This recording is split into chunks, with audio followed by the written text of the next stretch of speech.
Let's explore a third option, how we can trigger our Lambda within AWS. And for this, I will configure a event that whenever something is uploaded to S3, our function will be triggered. So AWS offers a lot of events they throw whenever something happens within their services, and one of this is S3. So within here, I've defined a third AWS Lambda function here called Simple Event Trigger. The handler we will write in a second, called Simple Event Handler. And for the events, we will specify now that this is fired whenever something happens within S3. Within the S3 array field, we have to specify which bucket we want to listen. So within here, I'm referring to a custom field inside my serverless YAML file. So here I specified the name of the bucket we are going to use. So it's called Rigpil custom bucket. And the actual event, so there are multiple events also within S3, and the event I want to show you is the object created event. So whenever a new object is created within this bucket, our function will be triggered. And I'm further limiting whenever this function is involved, as I'm passing a rule here which says only if there's an object created with the suffix .png. So whenever someone uploads an image to this bucket, our function will be triggered.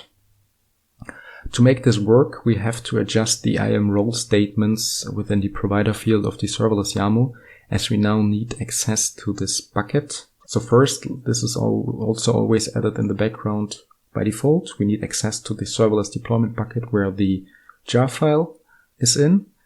And second, we need access now to our custom bucket so that we can actually listen to the events and our function will be triggered. So let's write this simple event handler by creating a new Java class called simple event handler. Again, we will use the request handler interface, and now there is a custom S3 event which we can use, so we don't have to model this event for ourselves, but we can reuse it here.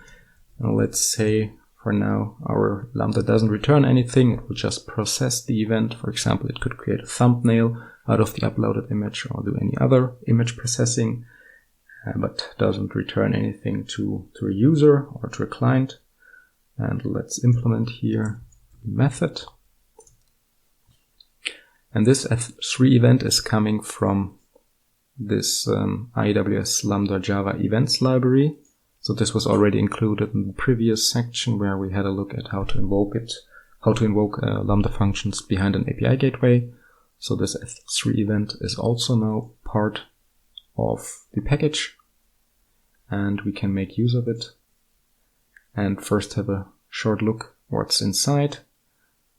So there are some fields, but the most important field we want to see is inside the S3 event notification. And there is a list of records, and each of these records contain information about the event which triggered our Lambda function. So let's add a simple example. Let's basically print out which image was uploaded. So let's access the records. For now we are fine to access the first one, and let's say get S3 now. So we get now like the data about the S3 event, and here we can print out the bucket and say get name. So let's add here a bucket name string so we know what this string is. And the second one is, let's say, get object and get key. So this will be now the name of the file which was uploaded. Let's say here key name. And you could think of that this Lambda now does some more processing.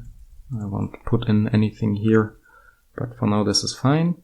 And as our function returns void, so returns nothing, we have to return null here. Let's save this and build a project with Maven Clean Package and deploy everything using SLS deploy. So the serverless framework will also take care of creating this AWS S3 bucket for us in the background, so we don't have to create it manually for ourselves, but it will be there. So once this is done, we should now see here in the functions field that we now have 3 functions. So the simple Lambda function from the first tutorial, then the simple HTTP, which is behind the API gateway. The third one is now the simple event trigger. Let's take a look at the AWS console. So within our functions, we should now see 3. And let's take a look at the event trigger. And also this now, the designer now visualizes how our function is triggered. So we can see here it's now triggered by an S3 event. Again, runtime is correct, our handler like we specified it. And if we now switch to S3, take a look at our buckets. We should now see here that the last one here you can see is like the deployment bucket it uses to upload the jar file to. Let's go in here that you saw this at least once. So within here there's some metadata, but also the jar file, which is then referenced in the AWS Lambda service. And within the rigpill custom bucket, we now see it's empty, and what we can do, we can upload something here. Now let's switch to downloads and use a simple file here. Say we want to upload it. So once it's uploaded, we can switch back to the Lambda overview.